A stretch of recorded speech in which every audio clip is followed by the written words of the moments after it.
bwetuwulira obulwadde bwa siriimu tuba n'ebibuuzo bingi era wabawo akasiriikiriro. Puroguramu yaffe beera bulinda lunaku lwaleero twagala okulaba obulwadde bwa siriimu. Bw'oba obufunye obaddewo otya? Weeyisizza otya nga tonnabufuna? Yewe obufuna obaddewo otya okusobola okubeera mu bulamu n'obweyagala ng'omuntu obulala yina? Olwaleero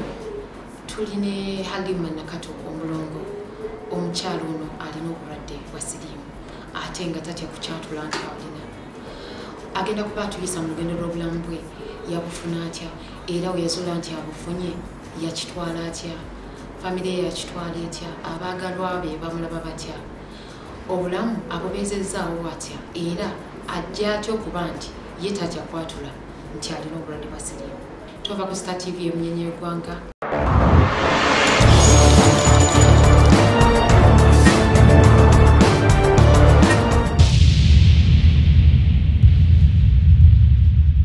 Mukyala Halima Nakato, tusanyusa okulaba ku Star TV. Halima, twagala obulire abatulaba obayiseeko mu lugendo luno mu ddakiika emu bbiri otubuulire obuto obwali butya. Nakulira mu famire nyingi kubanga twabeera mama waffe tetwabeerako naye, twabeera nyumba jjajja basenga kubanze ndi mulongo nazaalibwa ne muganda wange Waswa, kati twabeerangako bajjajja bakojja bwe batyo. Kati nze nentandika okusoma, nesoma nasare, nesoma primary, nesoma ne secondary, kati nakoma mu senior 6. Okay, kati tuveeyo ekyo kitulaze nti waliivinga obulamu bwa bulijjo ng'omwana omuto yenna. Kati obulwadde buno obufuna otya era wabufuna ddi? Kati obulwadde buno sijja kugamba nti nabufuna ddi oba nabufuna ddi kuba tumanya nakukirowooza ki. Kuba lwogenza okwokebeza omanya nti kolaki. Nali mu relationship, nalina omwagala wange gwe nali naye mu relationship myaka nga 5 nga tuli ffenna, naye nga abeera anzanya, abeera n'abakyanga. Kati naye nze engeri gye nali mukwano ebyo sibifaako nnyo, naye before going in that relationship nalina omwami gwe nali naye n'agenda ebweru, bwe yagenda kati kwefuna olwo naye ng'era bw'ogendamu relationship kwekebeza nga ndi mulamu. Era omwagala ono gwamala naye emyaka 5 yali abakyanga, wasooka mukebeza? Saamukebeza kuba yali yampwanadde emyaka nga 2, kati emyaka 2 edimu gye yampwanira nga oli akyaliwo nga namugamba kati oli waagenda naye nebaki omukyasi. Kaakati ogenda mu relationship eno nali neekebeza kati nga ndi mulamu era ne bwe nalinga naye nga mugamba tugende kwekebeza nga takkiriza. Ngenda nkola ki nga neekeza olwa movement ze nga neekeza kati olagira nembira nga kiwe kati tuli balamu kati era wewekebeza ogamba tuli balamu ate eyo mentality gye tulina okujja mwena mulina okubeera mu status zaabwe kubanga era nsobola okubeera nabo ng'omulala tabeera. Halima, kati awo wonna tuzze muweekebeza enfunda eziwera kubanga wagenda ng'ogenda mukwano n'omuntu nga gweekebeza tho gwe weekebezanga wekka ekintu ekyali ekitali kituufu. Kati bwe wagenda ku olwo ne bagakutema nti oli kakati bwe mbeera n'ono ne twawukana yali 2016 ne twawukana mu mwezi nga August awo September bwe twayawukana ng'afunye omukyalo omulala afunye girlfriend omulala kati neŋŋamba asobola kubeera mu relationship yakulwana nakivaamu. Kati bwe nkivaamu mu 2017 mbeddewo nga sina mukiina. Kati mu kutuuka mu mwezi gw'omwenda awo gw'ekkumi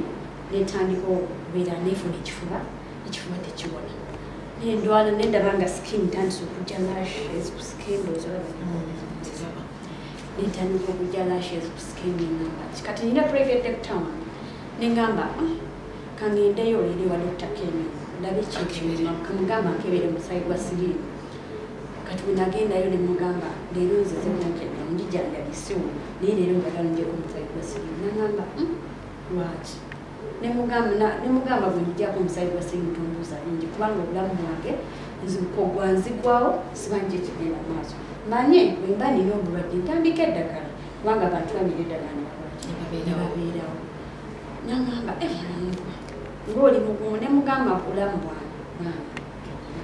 ati mnaika njya kumusa njya kumusa yasoka kwagala kutangamba ne mugamba chichi nganabe tunda jatunula nangamba ina infections nyingi nyingi ne mugamba infection chezo zinjagala kumanya infection chi ezi zinganyo kuterera buli kaseera ngira mabati nangamba kitufu limabati ngagera dana ka nangamba buli ekintu positive nesuka tasikirira nimpiranga amasigagala kupitana nini nisagala ati yimutisa ni muganga kati bibyo nalwete kati ngenda kula tukutandikira na atandika okunkansolinga wama ne mugamba tufaayo kyatandikira nenjagala kumbulira koze ntya tandika eddagala nangamba kakati lwali lwakubiri nangamba kumawumei kulwokuna lwe bakebera bagenda kuddamu bakebere bakuteeke ku ddagala naye ngenda ku omwami wange wa bodo jamuwayo emitwalo 7 nemugamba 7 nangamba nti agenda kubeerako okutambuza buli wamu obudde bwamalayo bubeera bundi okuspendinga obulavu bwonna nemugamba naye nyingi sina sente kati olwagira nemugamba naye waayo bulamu bwange kanzimunye olwokuna ngende era ku lwokuna ssaawa 11 ez'okumakya zitwagenda tugenda nebanjirako omusaayi nabo ne baddamukofamu kakati wamwe process yokutandika eddagala bwentuuka waliyo abantu bangi waliyo n'abaana abato abali ku ddagala nendaba nga kintutteko nnyo kubanga ndi to emotion wendaba ku baana ngaawo kubanga bo obulamu bwabwe obulamu bwokumira eddagala abaana bataatandika mu stage bamira eddagala paka si bulamu bwabwe so wentandika eddagala lyange sina muntu n'omu gwe nagamba about my status okujjako oyo mwami omusawo nowa boda bebali bamanyi status yange nensirika nembeerawo nga mmira eddagala yange like for 2 weeks kuba mwenaddayo mu ddwaliro okunteeka ku ddagala baba basooka kunteeka ku secretary nebangamba abasirikale bange kuba nalina abasirikale babiri nebangamba balina kunteeka ku ddagala yali December owa 2017 nebangamba balina okunteeka ku ddagala kubanga ekyali kinteesa ku ddagala baali bagenda mu Christmas ate nga n'abasirikale bange wali wansi so ebanteeka ku ddagala ebanteeka ku ddagala mmana kalitandika 2 weeks nefuna mental problem akawuka kali kankinyomubiri kamira ku mutwe nefuna mental problem nali waka nina muto wange anzirako abodo kakati nekumakya nemukubyeso nemugamba mbadde nkwagala soka ojjeko ewaka namuyitawo ezi kuba naye nogenda ku mulimu nalikola naye kwolwo saakola kati nangamba tugenda kola nemugamba awe natandikira nga nebyenjogera njogera bino olunaku neluzibane neyambula nentabukira ddala nga yankwata omuto wange yankwata nanteeka munyumba kati kumakya ojja wange nakeera kumakya najja n'abafamire abamu kuntwala mu ddwaliro nebantwala okutabika kati awo mukuntwala okutabika abafamire bayogera bingi nnyo kati we nabeerayo mu ddwaliro nembeera like 2 weeks ate before mama wange yali yafa okuladdeowa ate ngaafiira mu mbeera embi ennyo so byonna nawe nabigattagatta nendaba nga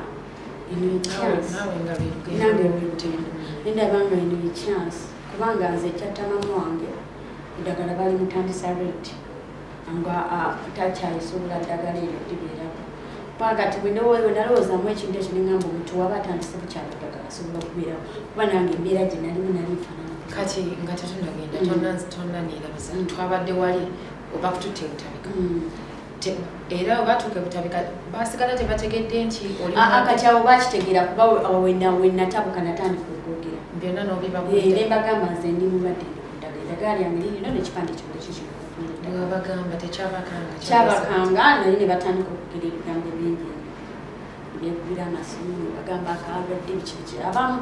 era omuntu yasigalawo nga muna abafamire yali omubajjange yatwala mu ddwaliro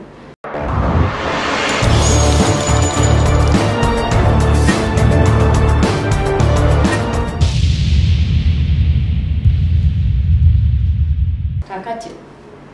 wembeera mu ddwaliro ddwaliro like 1 week naleeteredde bwe namala okutereera nembeera bulungi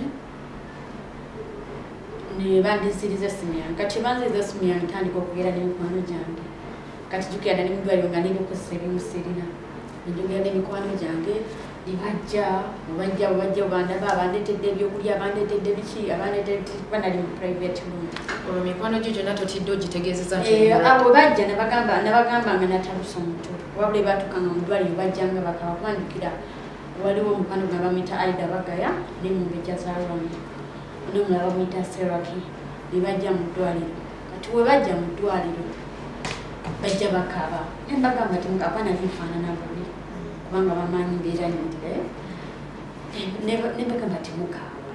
temukaaba musirike sagala bantu bankaabira nze omuntu wabakaaba nkwasanye nako ne mbagamba temukaaba basangula amazika ne bagamba oba baakulose ne bagamba tewali yandoze ne bagamba ndi HIV positive naye basooka ne basirikirira ne bagamba ne bagamba omusajja oyo yakusika obulwadde bulinamuta ne bagamba tewakyali kyakukola naye nakkiriza obulamu notandika okumuddagala kati nekyokujja ku public ne mbagamba tulina mukwano gwange okulira mikwano mbagambe katiyakimanyi ekyobulwadde baali bakimanyi wabula kino ekyokutandika okukyasa ekyogenda okukyasambuza bano abafamire bali tebakimanyi nze nakikolanga nze nga ndaba public nokunomya nsobole n'okutwala message yange gyenjagala okutwalira abantu ate era nga ninakikola kubanga ngaoli wanandabako ajja kusobola okukola kyokukkiriza embeera gyalimu n'obulwadde kibuliko okukkiriza obulamu obwina kubanga abantu bangi nnyo abali mu denaayo tebaagala kukkiriza nagaana okumira eddagala nagaana okukkiriza status ye nga newomugamba ogenda omukeera tasobola kukkiriza just no abantu abalwadde bangi nnyo abaagala ogenda obakebera n'abaagala otandika eddagala ngakimanya nafiira mu ekyo kyobulamu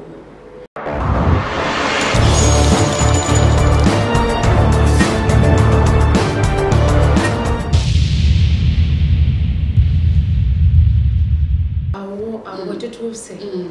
ng'omazuzula omuntu wazuula nti mulwadde noono nga tanazo nandyeyisiza ntya kati obutakwatibwa bulwadde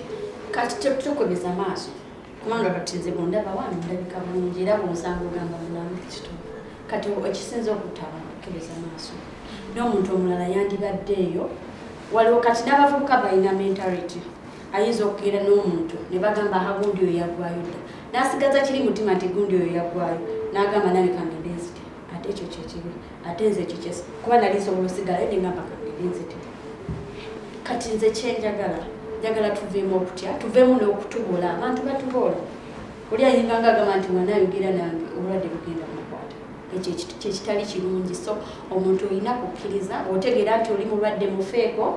kubaffe kyetwetaaga mukwano bwona mmanya ojja kusobola okumanya nawe ogenda kwekuuma otya era ojja kumujjamu okutya abantu balina ebintu bingi nyo bye bakozesa byaboogera musirimu musujja nga tonnabannakugamba nti okulina naye bwomala okumanya bananga obulamu bwokumira eddagala si bwangu ng'ogenda kumira eddagala from day one paka lwoliva mu nsi omira eddagala paka tonalisalawo nti novuddewo ate si buli muntu gwe bateeka ku ddagala ne bali kuteekako nti alibeerako era waliwo gwe baliteekako ne ligaana ne bakukyusa so abantu kati balina kwekuuma nakufaayo ku bulamu n'ogenda newekubeza n'omanya endwadde kati nyingi eziriwo waliwo kansa naye kansa ate babeera ekirungi kye babeera bamukebedde bukyali bamukyajjaba naako kati ombulidde nti nze omulamu sirina kebeza maaso sirina kwesiga kitali ku lupapula nga seekebedde kati ate wemanya nti ngufunye neeyise ntya bw'omanya nti obufunye tofuna ttima kubanga abantu abamu bafuna ettima bw'ofuna ettima lirigenda okutta kubanga ojja gamba kangende ate nyinza n'okutandika eddagala nengamba kangende so ate newembeera ndi ku ddagala era of course nkyasobola okufuna akawuka akalala kali akamaama kasobola okutunda kyabo so newobeera oli mulwadde era n'omuntu gogenda naye okumukebeza waba mulwadde omanya ali ku ddagala kuba batali ku ddagala ayinza okuleetera akawuka nga kamaanyi nga tewakyalina ddagala lisobola kuvumula so kiba kirungi nnyo omuntu nomanya onyimiridde ntya obulamu bwange butambula buti oba ndi mulwadde oba ndi mulamu so kati nze sibalibwa balwadde era mulwadde ndi mulamu kuba nina ebintu bingi nnyo bye nnyinza okukola nampita obulwadde byatasobola kukola kubanga kati wano obulamu bw'abantu babandi okuva lwe navaayo abantu bangi nnyo beetaasizza obulamu era nga bawa testimony nakubira sinagamba okuva lwe nakulaba naddamu amaanyi so nze kyo nakisalawo nakitandika na ku Facebook page yange era ndikozesa ey'amaaso ga hama ngenda katwali mahama nembuulirira abantu nenepostinga nekola biki olowooza abatulaba bakkiriza story egyo tukulira simanyi era balina ogikkiriza kubanga siri mu kulimba kiki lwaki olowooza balina ogikkiriza abantu betumanyi wano abavuddeyo olikuboogera nti balina siriimu ensi eitha ewakana oba nerowooza nti balina ntambula n'ebiwandiiko byange nedagala lyange oba osobola odibalaba kakati Halima mukuvaayo n'oyatula kale katugambe bakkiriza kino ekyokuvaayo n'oyatula buli omu n'ogenda mu kimugamba omulwadde abantu olowooza tebalowoozaamu nti olina byonoonya oba ssente ebyo babyogera buyambi oba n'abaana bakonga afaanana n'ebifaananyi byange ebiwa ebiraga babyogera kubanga era basooka ne babyogera nga sina kyenalazeeyo kuba nalikoko ku live video ya Peng Facebook blog nafaanana bubi nnyo era abaana babawa testimony naye ifaanana bubi nnyo so wenavaayo ezo videos zikyaliyo videos wezimuzina ngafaanana n'ebifaananyi birina ngafaanana bubi byonna mbirina so bwe babiraba abaali banvuma bonna magamba kyayogera kituufu bayitunamukyalo naye ngovuka sobola kulimba ku bulamu bwange kyekintu kinene nokyegezaako kakati engeri gyovaayo n'okyatula onoosonyiwa okwogera naye olina engeri gyolika kyenyumirizaamu si kyenyumirizaamu kyenenyumirizaamu nti nina obulamu kubanga waliyo abali mu ddwaliro abali obubi waliyo abali ku bukiikuki so wenkyogerako nenyongera okuma buli wenkyogerako kati omutima gwange gabumako kati nakimanyira nakyogerayogerako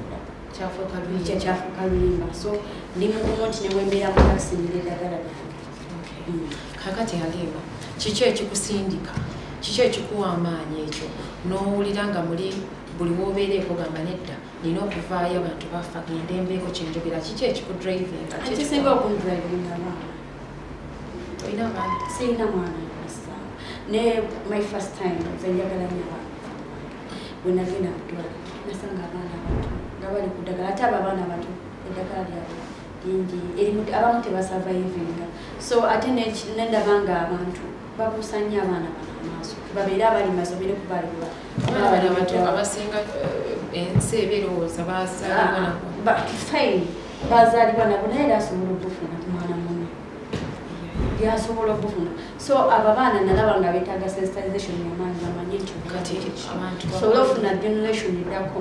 ngeri bulungi nanani kati wetugenze ku nsonga y'abaana eyo sagala tumalirize nga ti abantu tonabagolera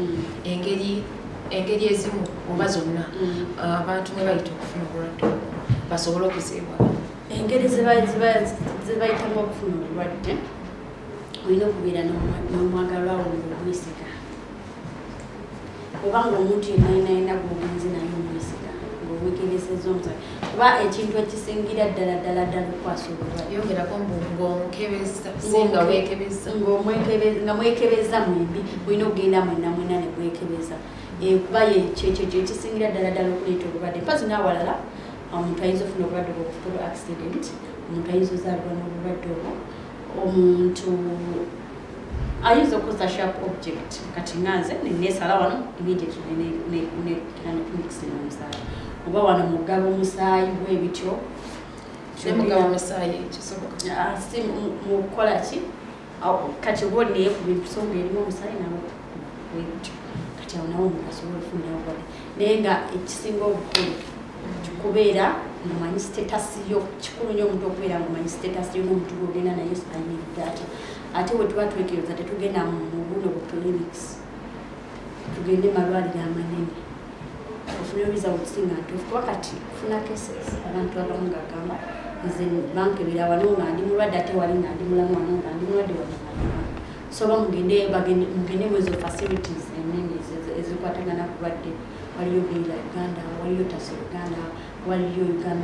Uganda Cares, waliyo Marume, nyingi nnyo facilities ate ezisinga ziri mu bitundu bingi. Okay, Halima, kati nga tetuna komekereza program yaffe njagala obuulira abantu obubaka ki bw'oyinza obbasibirira abo abatanalwala n'abo abalwadde. So abatanalwala kyembasaba kwegendereza bajja okukebeza amaaso n'abaana abalenzi abavubuka tebaagala kwekebeza, abavubuka abalenzi tebaagala kwekebeza, abatalina okwekebeza simanyi lwaki. Kaŋŋambe jjo n'abasajja tebaagala kwekebeza era omulaba ne bwogenda mu ddwaliro osanga bafaanana kubi nnyo that nti wayamala kuva ku njiri nasooka bamuleeta. So abalwadde bwekitegeera nti kize kkiriza embeera etandika eddagala osobola okufuna obulamu obulungi omaze okukkiriza etandika okumira eddagala lyo osobola okufuna obulamu obulungi naawe nosobola okutaasa banno n'ojjawo ettima nosobola okutaasa banno n'ovaayo n'okyogera nakubaka oba okyogeddeko bangi oba otaasizza n'okkiriza katiize nakkiriza ate sitatasi y'omuntu si edifining omuntu sitatasi so olina kukkiriza kikyoli n'otambuza obulamu n'okkiriza n'omulira. Halima, olina okwebaza kwonna. Okwebaza nsookera ddala okwebaza Facebook family, my Facebook friends, waliwo omwami muyita Frank Presa Lal, mwebaza nnyo n'omwami Pempen, yavaayo n'amanyisensi ne mukwano gwange Max Kobe, waliwo ne mukwano wange asuuza kati amuyita Laila Zalongo Mbeja, mukwano gwange Ada, waliwo mukwano gwange Musa Pozi ne kojja wange Anko Yahaya ne muganda wange anzirako Abdulashid Kinto ne mama wange Daya Namata ne mikwano gyange n'abantu abalala bonna bawampaayo omutwalo bameka kyonna ng'ombeereddewo mu bulamu bwange buno kuba wakimanya nti nvuddeyo mbeebaza nnyo mwebadde ddala okumbeererawo era temujjangu okwo. Sooka obabuulire ensi eyagala okumanya ki ekiddako kati ekiddako nze njagala kukola sensitization kyeziba okwagala sensitization mu community mu masomero so naye ng'ekyo sigenda kikola nzeka nakikola ng'abankwatiddeko kati nekirala tulina documentary ya film tetugenda okukola nina ekibiina kyeri nakyo bingenda okuzanya okutandika okukola nabo firimu naye nga tugenda kukola eri about HIV. So nga tusensitizinga abantu basobole okumanya naye nga tukiyisiza ku firimu naye nga kivaamu message nga tusigenda amasomero everywhere. Ebyo nno bye bibadde ebigambo bya Halima Nakato omulongo atubulidde obulamu bwe yazuula nti afunye obulwadde yabeerawo atya okirabye nti abantu be bangi bamuvaamu abalala ne tamubeererawo wabula ate abalala ne basobola omubeererawo era nga kyekimugumiza okubeera nti alina essuubi ly'enkya nti agenda kubeerawo nga nze naawe abatannabufuna. Wabula puroguramu eno teweerabira nti beerabula endala yateekebwawo okubeera nti nno tuwabulwa ku nsonga eza bulijjo ezikosa obulamu oba ebirala nga tubikola mu butamanya wabula kati ffenna tutegedde obulwadde buno osobola okubeerawo ng'obufunye ate n'obeerawo ng'oli musanyufu ng'abantu abalala. Tosulayo gwa nagamba mulekerawo okukebeza amaaso mulekerawo okwesiga abantu kati ye ekyamutta yalinga yeekebeza yekka nga patina we yaba amwesiga ekintu ekitaali kituufu.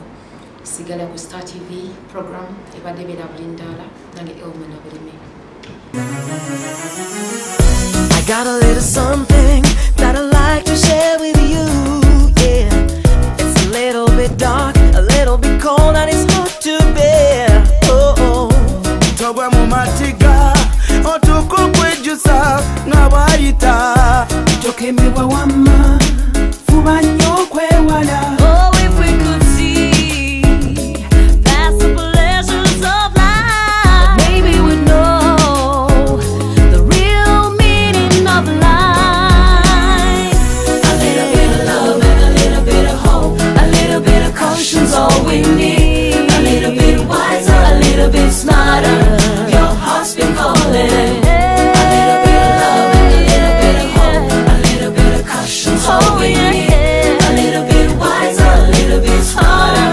your heart's been calling. When the heat is on and your groove is on, when the light is green, put your brakes on. Always be faithful, use your protection. We'll separate it day, yeah, yeah. Mwekuba kulinda naddala abato myaka